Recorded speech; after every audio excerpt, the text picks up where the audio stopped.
Welcome to Saltgrass, a show about how local communities can engage with the climate crisis at a grassroots level. My name is Ali Hanley. In this episode, we head back out to Mildura and have a chat with a bunch of folk who were helping with a working bee at their local eco-village. As you may remember, Mildura is 400 kilometres or so north of my hometown in Castlemaine. I went out there in March with my friend Trace Bella, who you might remember from the recent episode Cycling Together.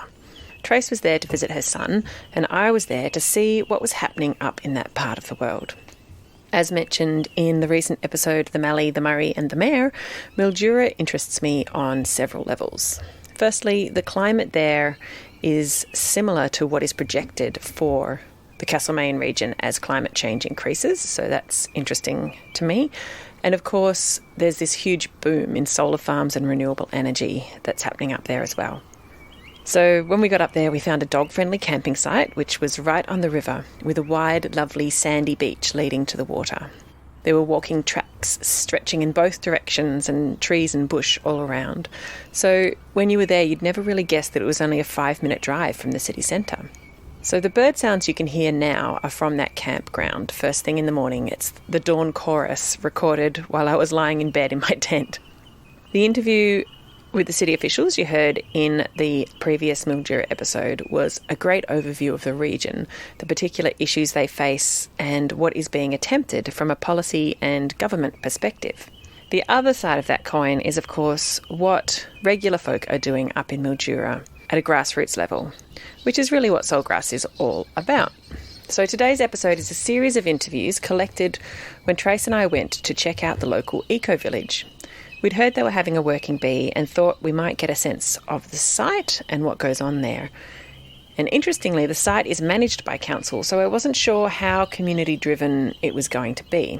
However, as you'll hear, every person there that day was volunteering their time to help out, and many of them were also involved in other local action groups. So we're not only going to hear about the eco-village in today's episode, but we'll also hear about the Sunraysia Sustainability Network, and Around Again, which is the Mildura Waste Repair and Reclamation sort of tip shop, and also Greening Mildura and others.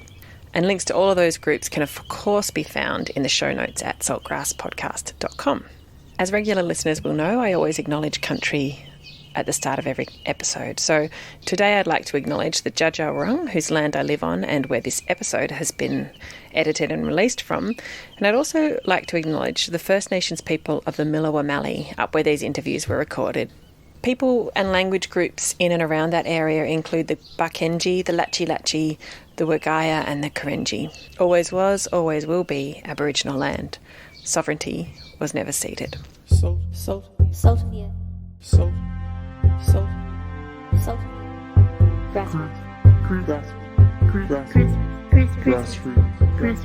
Salt of the earth people. Grassroots change. Saltgrass.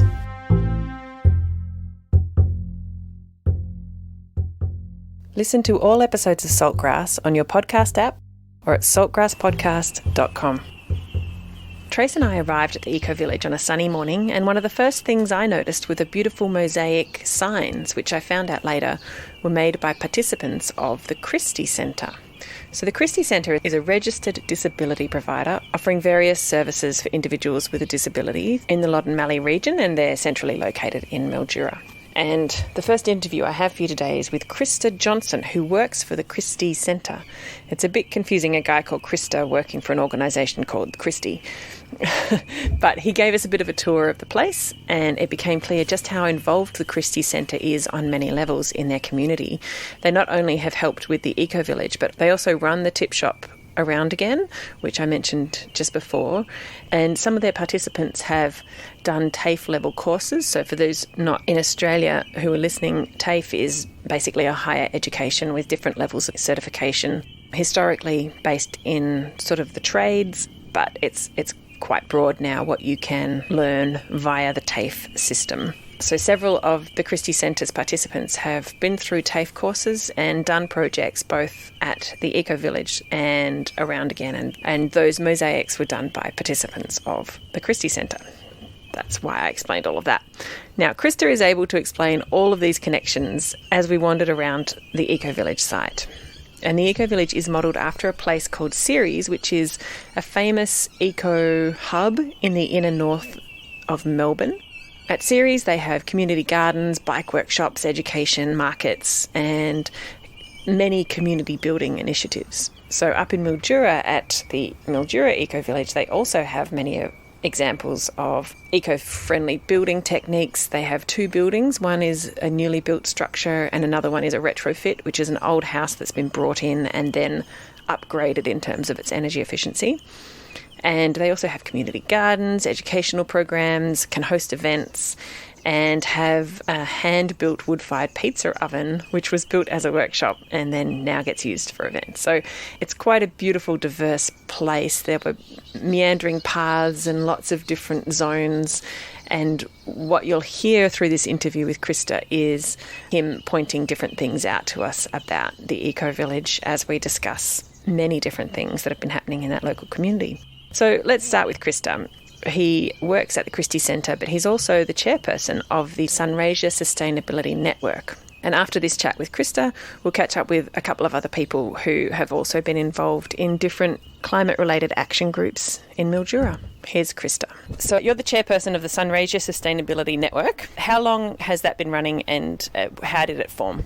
I started about 10 years ago where a couple of people from outside town approached the council about doing something on a long-term basis. It's sort of based on the Ceres system down in Melbourne, which had an eco-village, and so they started with the same sort of concept here. And council came on board very quickly.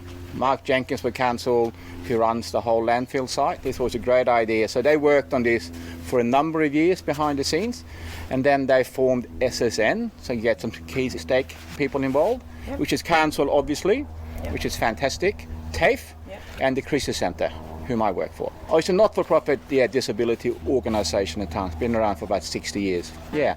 We also run the site across the road, the Randigan site.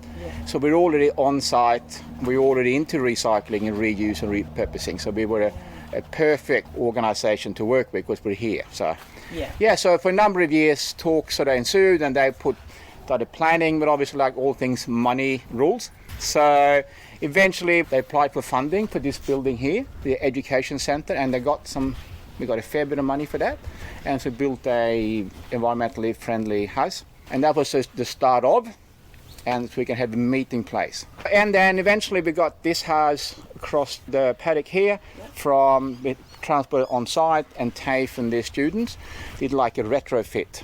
We want to show the community that you can take a house and we can do quite a few things with it. And then we established the gardens here. Quite a lot of planting's been happening. And we've got a community garden as well. People can plant and pick as they want. And about 40 planter beds that people can rent for the year and grow their own veggies. Yeah, so we're trying to be a location for the environmental or sustainability. We realize we can't change the whole world, and it's a long-term process. Probably the main thing is that we have about 1,000 students per year that come. All the schools come here, primary to senior, and they used to come here and they meet a council person and they talk and they go for a wander, have a look at the landfill, and also at the Randigans to learn all about the recycling, repurposing, etc. So it's quite exciting, but it is a long-term project. It's not going to happen in 5 minutes. So we had a number of phases. Initial was obviously the planning and then trying to get funding. And then when it was then being built, we had the establishment phase. And now we've been the last few years just consolidating what we have, trying to make things grow. And we're trying to increase the spread of who comes here. This may sound strange, but we take this in a good sense. But the greenies, people who are environmental friendly, they know what to do. Then you have all the people on the outside, so the grey mass, they're the ones we need to get to, because people who are already on the inside, they know how to save the planet. The rest of us don't, and I count myself on being slightly on the outside. There's always people right on the periphery which will never get involved. So we need to spread into the community slowly and get people involved, and there's been quite a big change. Probably sounds wrong the way I explain it, but that's how I see it, because the movement's been going for so long, but it's always been sort of marginal or been on the fringes, but that's becoming mainstream now. So it's quite exciting, especially with climate change, which all the greenies foresaw 50 years ago, and there's even now governments who still can't see it. So, and so we can't save the world, but we can do our bit. Yeah. And slowly, and especially if we can educate kids so that when they grow up, they take that with them and then they can show their kids. And it's just, I think, and council must be commended because they have a long-term vision for this. Yeah. They gave us 7 acres of land here at the landfill. Yeah.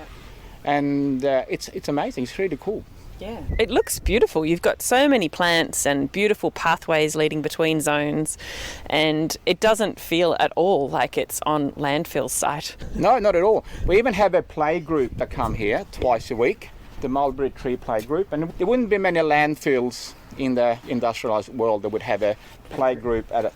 I realise, unfortunately, there are probably lots of kids in the world who have to play at landfills because they have no other option. Yeah. But here, 2 mornings a week, and you've got about 30 families that come down. Yeah.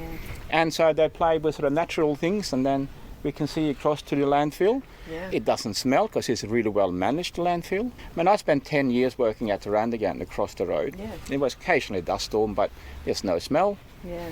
The hospital's across the road, the main road, there's no problem. So it is really well managed. So tell me a bit more about Aroundigan. How long ago was that set up and what does it do? Set up in 2000. Council actually adopted a waste management policy, and the then CEO at the Christie Centre thought, we can do something to create employment. So they approached council saying, we can do something for you. So they just set up a little shed when people could drop goods off and then sell to the public. So kind of like an op shop, but linked to the landfills. Yeah. And so that worked, and thanks to us being here, council reckon that the landfill will live on for 10 more years. That's how much stuff we can prevent from going into landfill, which is pretty amazing. So a lot of that stuff that people drop off, they would have been taking to landfill just to get rid of it. Yes. And things like tables and chairs and you name it. All the electrical goods get dropped off to Randigan. They all get checked for if they are safe to use and they work. If so, they get tagged, put into the shop. If not, cord gets cut and they get dismantled by our crew. So Aroundigan was set up purely to create employment for people with a disability. And there's 18 people employed there at the moment, so supported employees. So apart from creating employment, it's helping the environment as well. So it's really good. Yeah. And that should actually be a blueprint, because council had the concept and set aside the land. The only problem council say is that they should have given us more land. If they had known, they should have given us a bigger chunk, because really where we are, we're quite squashed in. Yeah. And that's really good. So considering that there's only about 50,000 people in Mildura, and if you do 300,000 in income, and that's pretty good going. You extrapolate that against 25 million people across the country. So every council should look at how this is run. And I guess you then get known as having quality stuff that's been checked that people can buy, that's not dodgy. Does anything there get repaired? So if a chair's got a shaky leg or something, do the people there repair it so it's ready to sell? Yes, we do. We have some volunteers that come in and they glue together furniture, refurbish small engines like mowers and whippersnippers, and we refurbish computers as well. So we've got a guy doing that. So take in, make sure they work, and put on freeware, Linux freeware, and sell it. So in Castlemaine we have a repair cafe. I don't know if you guys have ever had one out here, but it's a similar concept, but it's only once a month, and they don't have the capacity to take and store and on-sell things that get left behind. So this sounds like a really great model. We actually have been thinking of having something similar here. People can get some more volunteers, but Aroundigan is such a good place. That's sort of taken care of anyway. But we are looking for more funding to do more things on site as well. And so, because Aroundigan is sort of a business or a not-for-profit business, but still run as a business, but we'd like to do more here as well. And I guess one of the benefits of the Repair Cafe is that one of the principles is that you're teaching people how to repair their own items, so in the future they can do it themselves. Yes. So that becomes really important, and then that feeds back to manufacturers saying you need to make things that can be repaired, not the obsolete item like a printer, chuck it away and buy a new one, for example. It's just such waste. Yeah. So now we're standing on the veranda of the Eco house, and it's quite a good view. Yeah. So this house has been built as a demonstration house to show people what they can do. Yeah. Is it to build from scratch or is it a retrofit? Yeah, retrofit. So it came in and were plonked on site, and then TAFE got to work on it. So what was it made of initially? It looks like you've reclad the whole outside. Yeah, it was just a normal sort of fibro, just a local house, a cheap house. Yes. So we like some glazing, some insulation, put a veranda on, just things that people could do at home. Unfortunately, still not enough being done. In terms of retrofitting? Yes, I think generally so. I mean, I'm still amazed. People build brand new houses here with black roofs. Personally, I think. If you're in a hot region, you shouldn't have a black roof. So over here to the right is the community garden, which we might go and have a look in a minute. But basically, anyone can plant there, and anyone can actually pick as well. So no one owns anything. All we ask is people come and pick what they need, not what they need for 3 weeks. So you can come down and pick some capsicum, or we've got quite a few rows of strawberries. So every Thursday for a couple of hours, we got 2 people from the committee. They're here, and they greet people and they work. And yeah, it's such a nice way to go. We've also got a small worm farm as well. So we're trying to get composting. Just received some funding to get a mulcher. We're going to mulch up more of the wee stuff that we have here on site, and we can feed that to the worms. And been going for almost two years now, the worm farm. So we want to show people, we show the students that come in, but it's also good for enriching the soil that we have. And I can see you've got a ginormous rosemary hedge, which looks amazing. This rosemary hedge was actually planted by students from TAFE. So there were some participants from the Christie Centre, did a 3-year Cert 2 course in horticulture, modified horticulture. As part of that course, they struck cuttings. And all those cuttings came from the Christie Centre students at TAFE. So a partnership. So Christie Centre working with TAFE, planted probably 7 or 8 years ago. They're amazing. So even when I want fresh rosemary for cooking, I zoom down here because it's so rich and so oily. There's so much of it. I know, if you can take up half a tonne, it wouldn't matter. But it looks really does enclose the whole thing quite nicely. Yeah. Creates a little windbreak even. Yes. Yeah. We're going to have a look? Yeah, sure, great. So we've actually bought a nursery the Christie Centre has. So those students are working there now. Wow, this is a strawberry patch. Look at that. Yeah, there's more. Wow. It needs a lot of maintaining. These have been hacked back a fair bit. Beautiful. Fresh strawberry. No spraying, of course. No chemical sprays allowed on site. Yeah. So everything's sort of natural. The Burundian community quite strong, quite a small community, but they're quite strong in terms of growing things. I mean, they had some of their extra corn and maize, and they have a number of beds here as well. So they're quite involved. They were in this community garden a fair bit last year and the year before, but they now have also their own farm, which is part of out of the box. So that's good to have groups come in. We're trying to encourage groups to come in. We have been trying to get funding to improve the kitchens, and so we do want to do more because we're trying to work with SMEC, which is the Ethnic Community Council here, and trying to work with them to get more involvement. But they're quite heavily involved in out of the box as well. So what is out of the box? It was set up by a lady called Deb a number of years ago, trying to grow sustainable farming. They've got a number of farms and they sell the boxes online. So every Thursday I pick up my medium box, and you never know what's in it, whatever's in season. But it's all biodynamic, all really good and sustainable, and so they're fantastic. And it's a local. I think they do about probably 100 boxes a week. So we pay, and their farmers get paid, and they're also being taught how to grow things so in a better way. So yeah, it's awesome, really good. It's a bit every week. Oh, what can I cook from this? Does improve your cooking skills. Okay, eggplant. All right. Okay, this cool. So it is fantastic, and once again, a organisation doing something that is on its own. It's not going to change the world, but it'll have that same ripple effect. Just do more and more people get involved, and young people get involved and realise, okay. And it's actually for $35, this is the medium box. You actually get a lot of veggies, a lot of stuff. So at this point, Trace joins us, and she had a few questions of her own to ask Krista. You said you felt a bit hemmed in and if you had more room. I'm wondering what things you would like if you did have more room in case it happened somewhere else, if this is a pilot room. Certainly one thing is this community garden could be bigger. So a lot of demand. It's actually waiting list for those planter boxes. And so there's more we can do there, and we can probably plant more fruit trees. The problem, of course, we're on landfill land, and EPA have certain rules in terms of what can be grown. So everything has to be raised by at least 0.5 metre and so forth. But they certainly do more in that area. We do have a couple of acres at the back here, which is not being used. Wouldn't mind exploring creating some cycle paths and stuff, so people can bring their kids and they can do a bit of cycling in quite a safe environment. Yeah, so there's more. So certainly having a bigger one of these community garden, and we can have more people involved and grow more things. Do you ever have gatherings, like small groups Yes, education house gets rented out to groups. Any not-for-profit can use it for free.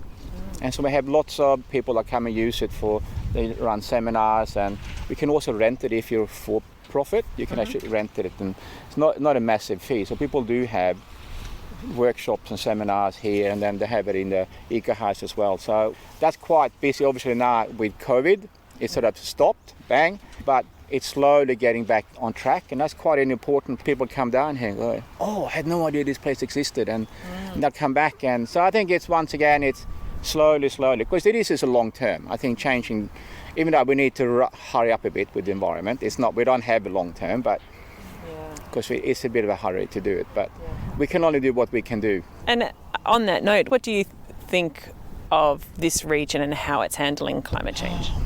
I think more can be done. Sometimes I think people, because we do live in a nice place, I think people can become complacent that, look, the town's nice and tidy, it's well catered, there's plenty of water because of the river, and water's quite cheap. So I think perhaps not everyone thinks about this. I think we can certainly do a lot more, but once again, outside that sort of green area, that sort of grey, whatever colour there may be, and I think that's quite important to keep educating. And we also auspice other groups here, like Greening Mildura, under our sort of, even though it's self-sustaining, but they're auspiced by us. So when we have funding application comes through us.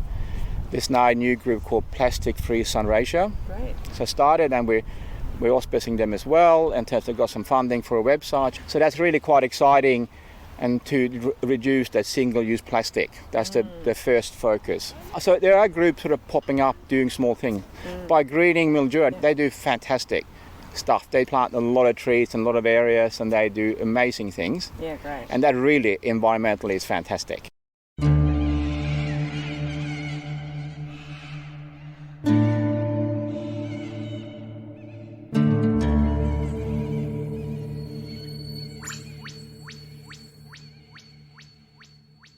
That was Krista Johnson, chairperson of the Sunraysia Sustainability Network. Now let's hear from some of the other people who were there that day. This is Gail, the coordinator of Greening Mildura.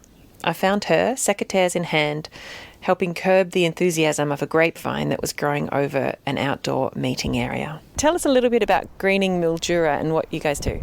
We've been going since 2014, and it's a fantastic group of volunteers. We get together regularly. We have monthly meetings, but we have a great program of replanting, and last year we put in a lot of black box down in degraded areas and down in the Bob Coolbowl wetland again.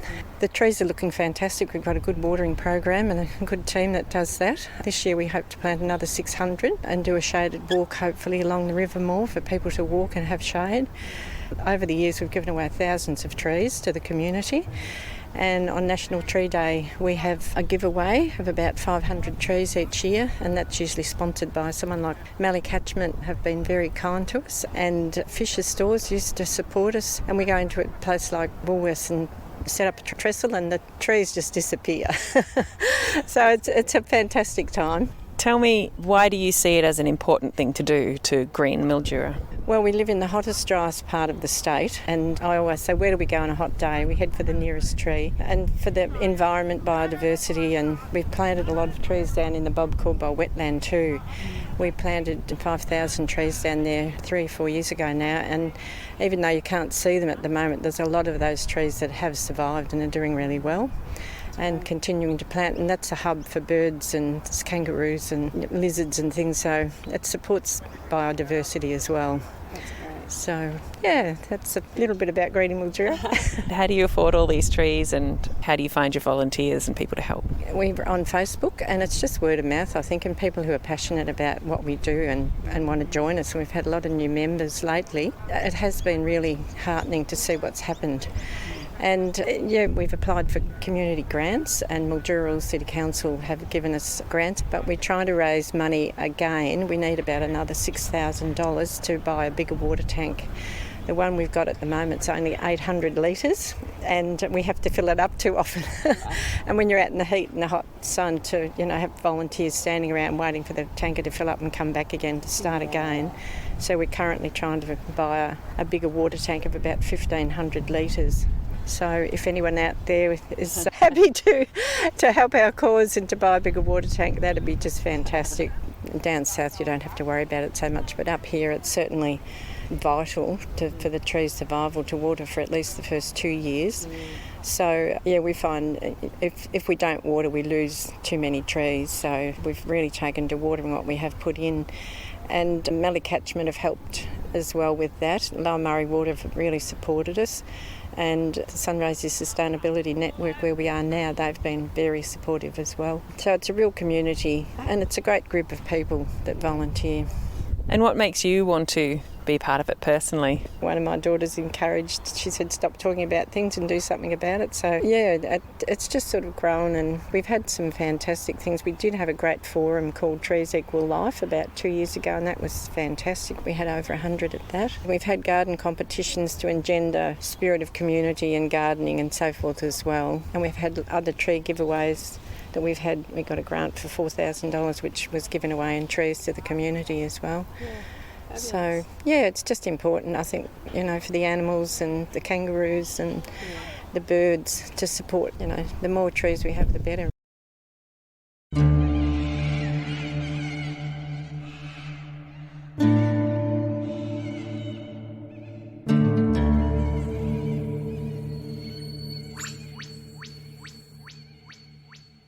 So that was Gail, coordinator of Greening Mildura. And now here is Brad, who is also from Greening Mildura. You're here volunteering with a bit of a clean-up around the community garden. What brings you to events like this? Well, mainly because Greening Mildura is closely associated with this organisation. Yep. They assist us in many ways, so today we're trying to return the favour. That's nice. And what have you been doing today? Well, pruning these vines and loading up all the cuttings into the trailer. And yeah, just generally cleaning up around this covered vine area really, and it looks terrific now. What do you see the value of places like this and Greening Mildura? What do you see the value of that is in terms of the local environment and even climate change? I don't know if that's part of your reasoning. Well, yeah, it is. I mean, we're keen to improve the environment anyway, and with global warming we believe, Greening Mildura believes that we need more trees to be planted and a bigger shade area. Mildura is extremely hot in the summertime. We get temperatures up to 45 degrees. And it's amazing, when you walk under a tree on a hot day, the temperature drops 10 to 15 degrees. It just makes such a difference. And we believe there should be more trees in this area, particularly because of our hot climate. An area we're planting at the moment did have quite a forest of black box probably 150 years ago, but they've all been cut down basically for either for firewood or for strainer posts for fruit blocks or wood for paddle steamers. There's quite a lot of forest along the river, the edge of the river, and there's another forest area down here, and we're trying to join the two up. That'll create a thoroughfare for birds and that sort of thing if we can, create an area of trees that's 4 or 5 kilometres long. A little corridor. Yeah, a corridor, that's right. Yep. All right, great. Yeah. Cool. And how long have you guys lived in Mildura? All my life. I was born at Mildura Base Hospital. Oh, wow. Yeah, still here. Haven't moved very far. Just across the road. That's right. And have you personally noticed the weather changing? Have you felt that yourself? Yeah, look, I haven't really. This summer, for instance, has been extremely cool. I can't believe it that we're actually nearly through to the end of summer, and I think we've had 3 days over 40, which is very unusual. So yeah, it's hard to say what's happening. I'd have to believe what the scientists say about long-term temperature changes. Yeah. No, that's interesting. It's one of those things. I think that's the problem. I was just interviewing someone else recently about the nature of this slow emergency, that climate change is a slow emergency. Yeah. And it's so hard to feel it in our bodies because right. year by year the seasons always change, the temperature's always changing. But exactly, we just do have to trust that data. That's right. That's what it comes down to, yeah.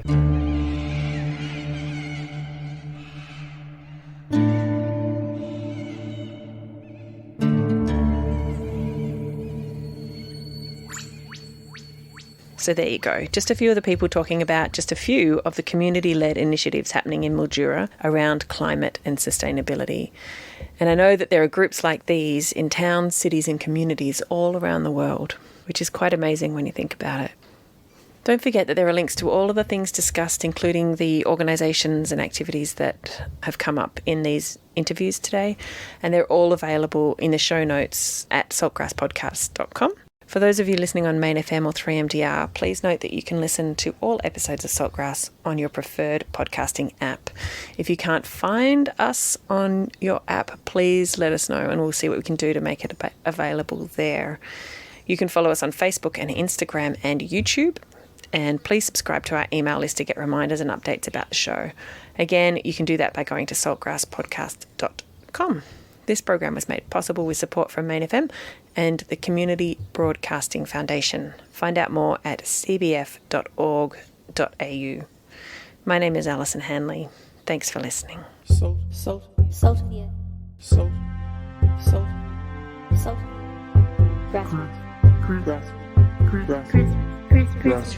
Grassroots. Salt of the earth people. Grassroots change. Saltgrass.